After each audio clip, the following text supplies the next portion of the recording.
reviva la conferencia de clausura del Foro Seguridad y Convivencia Democrática, denominada América Latina, de la inseguridad ciudadana a la gobernanza criminal, a cargo de la magíster Laura Chinchilla Miranda.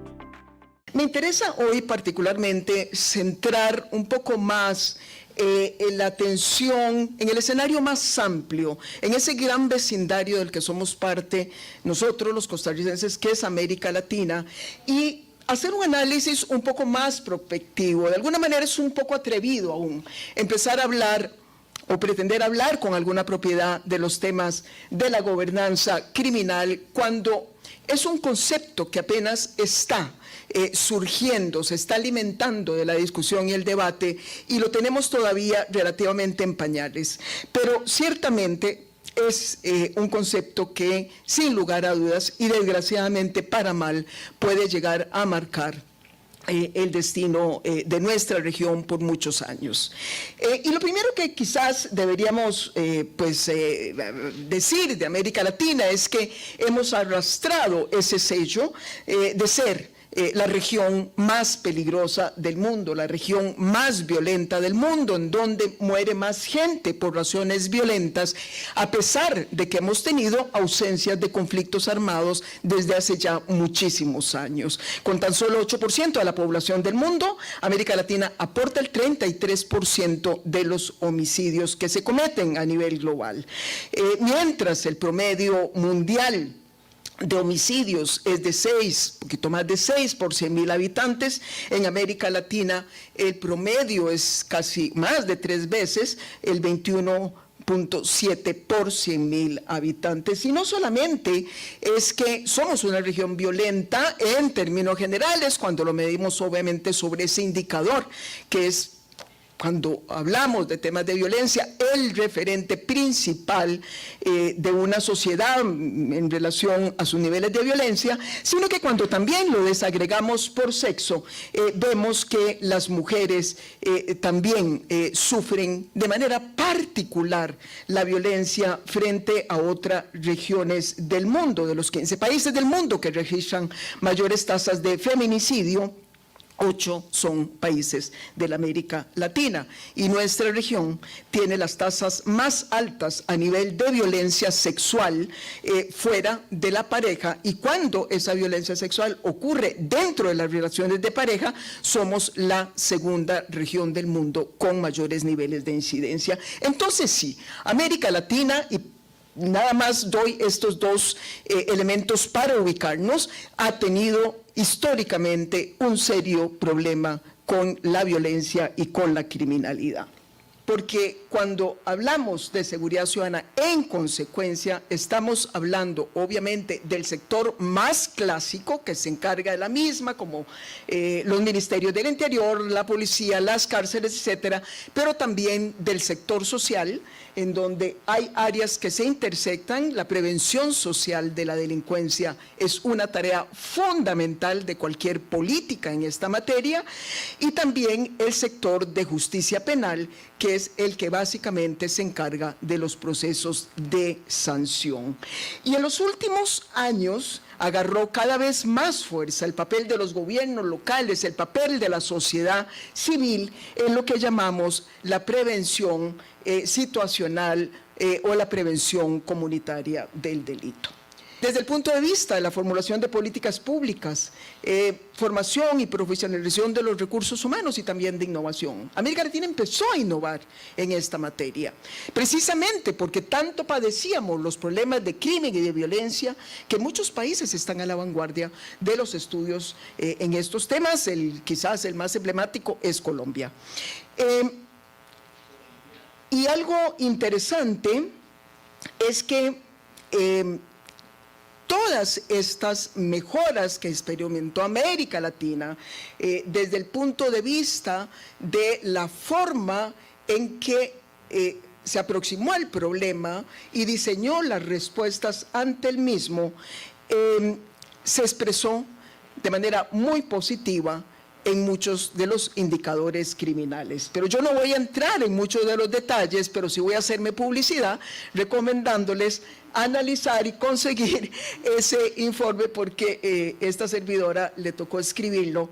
Se publicó a finales de diciembre del 2020, se encuentra en la internet. Ahí básicamente lo que nos dedicamos es a presentar los avances, las mejoras en materia de políticas públicas en el sector de seguridad. Y damos varios ejemplos de varias ciudades, de países de la región, en donde se destacan las políticas puntuales que permitieron alcanzar esos logros tan positivos. Lo que tenemos es algo mucho más complejo.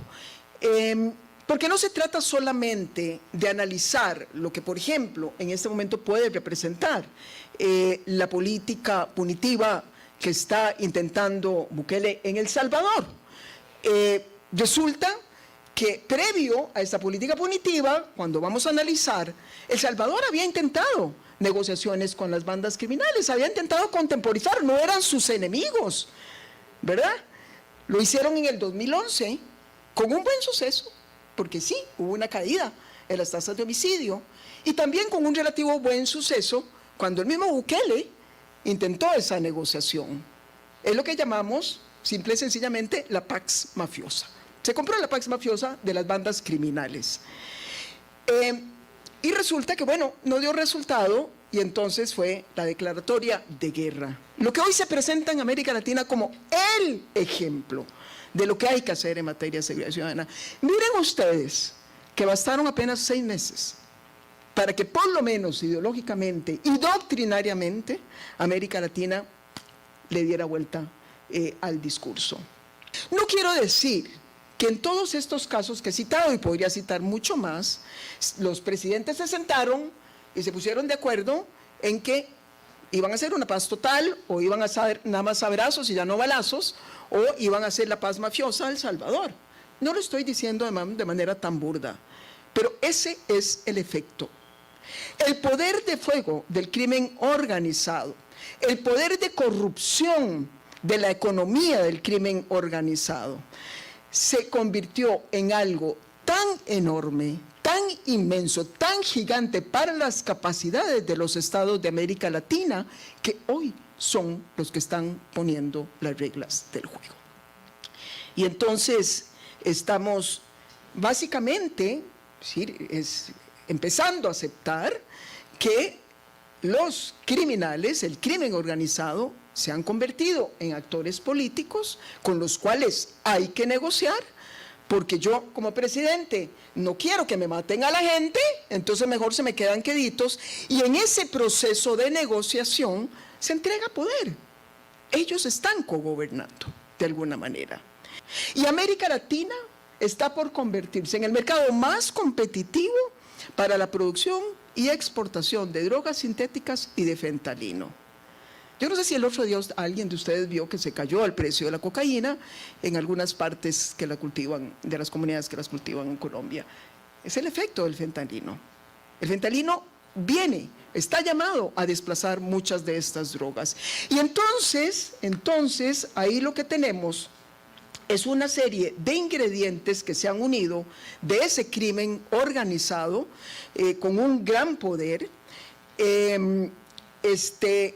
el control territorial que va ligado al negocio de las drogas para poder colocar las drogas, para proteger las rutas de salida, y ese control territorial, pues fundamentalmente también ha sido mucho más sencillo en aquellos países en donde el Estado estuvo de por sí ausente de territorios enteros, como simple proveedor de servicios básicos, y hoy son las bandas criminales las que proveen la seguridad, las que cobran impuestos, por supuesto que son impuestos que van para las bandas, y hasta las que sacan los votos en las campañas electorales. De ahí que la tentación también empieza en la negociación de candidatos con esos grupos criminales. Ahí se empiezan a armar esas negociaciones. Y hay quienes dicen, pero si El Salvador estaba cayendo tanto los homicidios, ¿por qué llegamos a ese punto?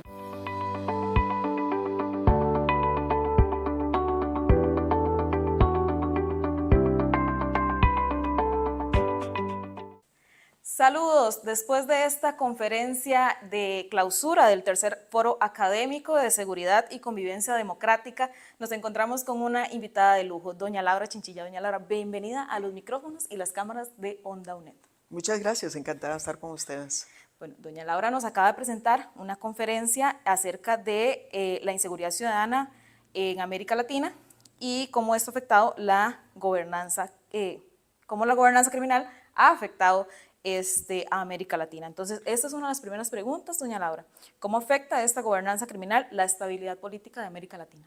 Cuando hablamos de gobernanza criminal, que es un término que se ha venido desarrollando muy recientemente, estamos básicamente reconociendo que empieza a existir una especie de nuevo orden, un orden que ya no está necesariamente regulado por las reglas propias de las leyes, de la Constitución, de la normativa que conocemos, por los actores formales, como las autoridades políticas, judiciales, policiales, sino que es un nuevo orden en donde las reglas cada vez más las empiezan a escribir los grupos criminales, en donde los grupos criminales han pasado a convertirse en actores políticos relevantes, controlan parte importante del territorio de países, en consecuencia definen a veces también los resultados electorales de las comunidades que controlan, gobiernan muchas veces con el aval o la tolerancia de las autoridades y sientan hasta una serie de reglas de cómo precisamente manejar los temas de seguridad, que van desde negociaciones, muchas de ellas por debajo de la mesa, pero de las cuales nos hemos enterado que han ocurrido, que básicamente lo que buscan es establecer una especie de pax mafiosa, ¿no? Hasta finalmente, en caso de que los gobiernos no accedan o incumplan con algunas de las negociaciones, hasta la guerra total, como en el caso de El Salvador. De manera que es un nuevo escenario que mete más presión a las instituciones latinoamericanas, mucha más presión, por supuesto, a la democracia y que básicamente se está carcomiendo el Estado de Derecho. ¿Y qué impacto? Bueno, ya nos tocó un poco el tema, pero ¿qué impacto está teniendo en la economía de esos países latinoamericanos? Porque como usted bien lo dijo, es un problema regional.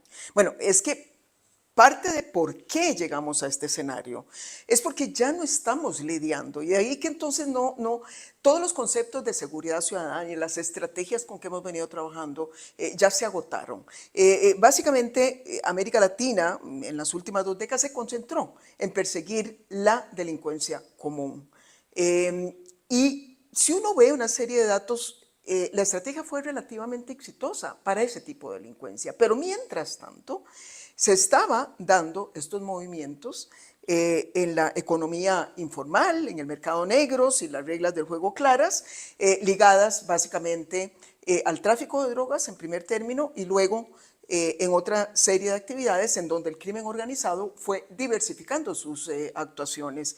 Y entonces hoy lo que tenemos son economías que están asentadas sobre acciones criminales, algunas de manera más abiertas, como es el caso, digamos, de Venezuela, otras de manera más encubierta, pero siempre sabemos que tienen un gran peso en la economía. Lo vemos desde lo que se presume es el lavado de activos, a través, por ejemplo, de actividades como los juegos de azar, como el real estate, como una serie de actividades, hasta lo que es propiamente esta economía de los territorios que controlan, que se basa en el cobro de distinto tipo de extorsiones y que mueve comunidades enteras. Entonces, las economías latinoamericanas están fundamentalmente en este momento también dependiendo fuertemente de esa economía criminal.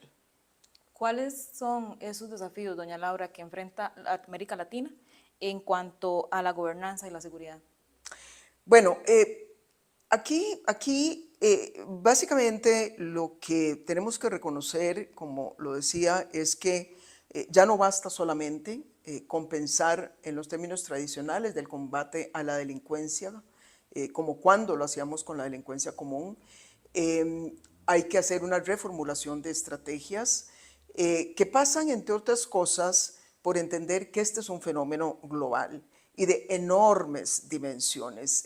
Mire, con estos datos más o menos yo creo que podemos tener un poquito más claro de lo que estamos hablando. Entre las tres principales naciones exportadoras de cocaína, 3 de ellas están en América Latina. Entre las 5 principales exportadoras de opio, una está en América Latina. Y América Latina se está perfilando como uno de los mercados más competitivos para todo lo que va a ser la manufactura y exportación de drogas sintéticas y de fentanilo. Entonces quiere decir que no podemos ignorarlo, pero es de grandes dimensiones.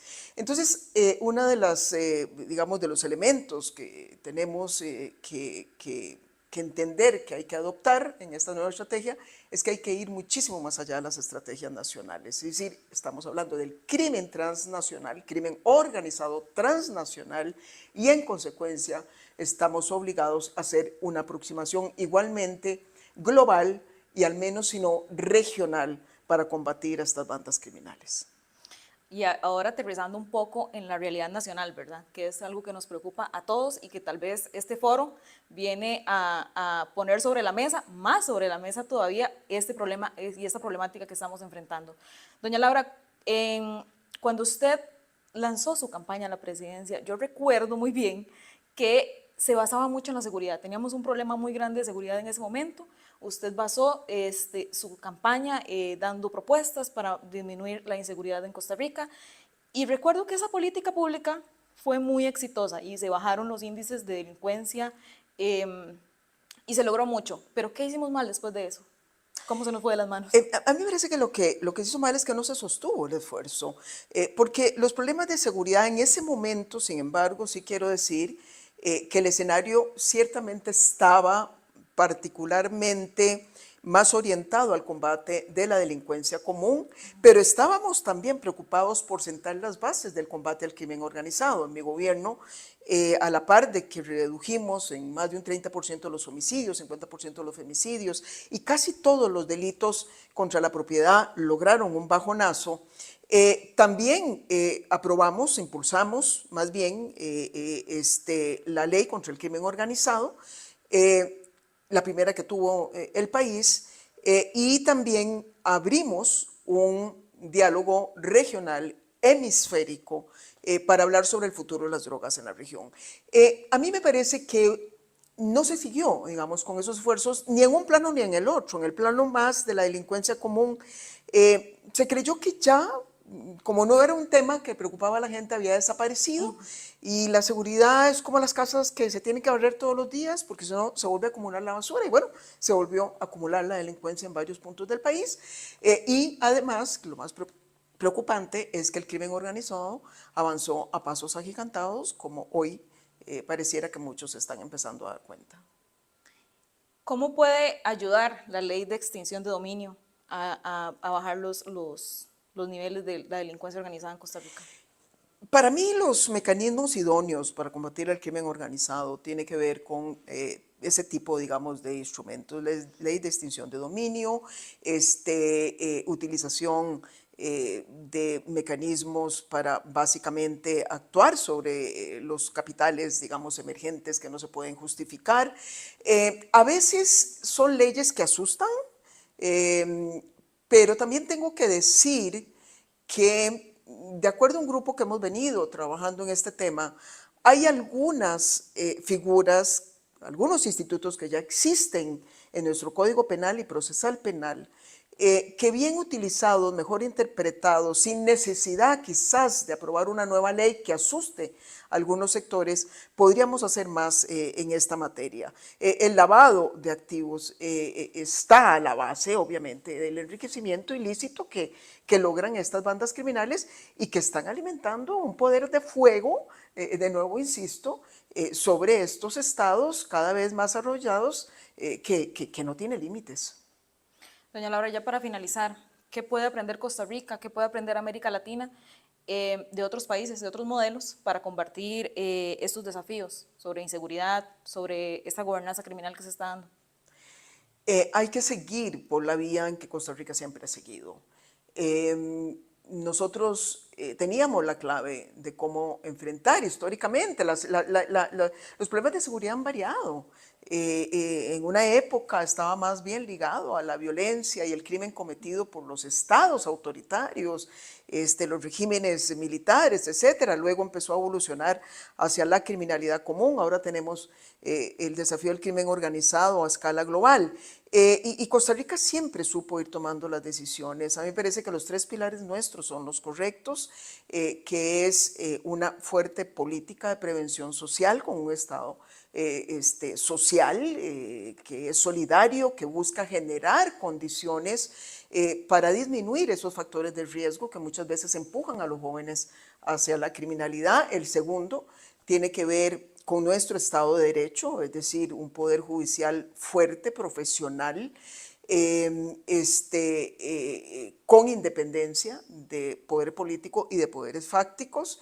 Y en tercer término, que es muy importante, unas fuerzas de seguridad que hay que tomárselas muy en serio, porque precisamente como no tenemos ejército y no queremos tenerlo, las fuerzas de seguridad tienen que estar a la vanguardia en materia de profesionalización y también en materia de innovación y tecnología, cosa que también se ha disminuido muchísimo en los últimos años.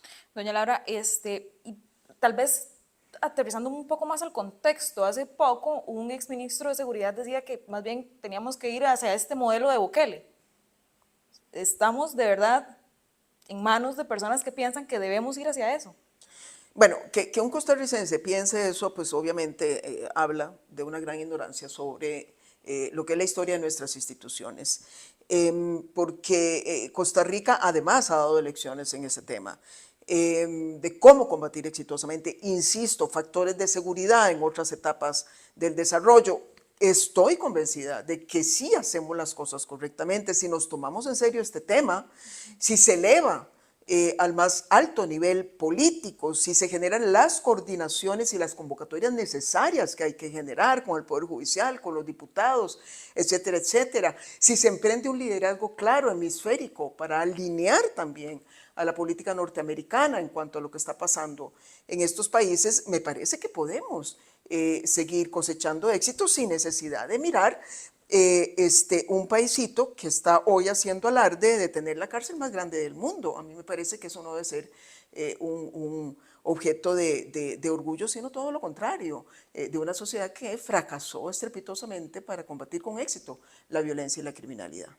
Muchísimas gracias por su tiempo, doña Laura. De verdad que aprendemos muchísimo de usted. Bueno, muchas gracias de nuevo. Y si usted quiere revivir la conferencia de doña Laura Chinchilla, América Latina, de la inseguridad ciudadana a gobernanza criminal, puede buscarla en nuestras redes sociales. Búscanos como Onda UNED.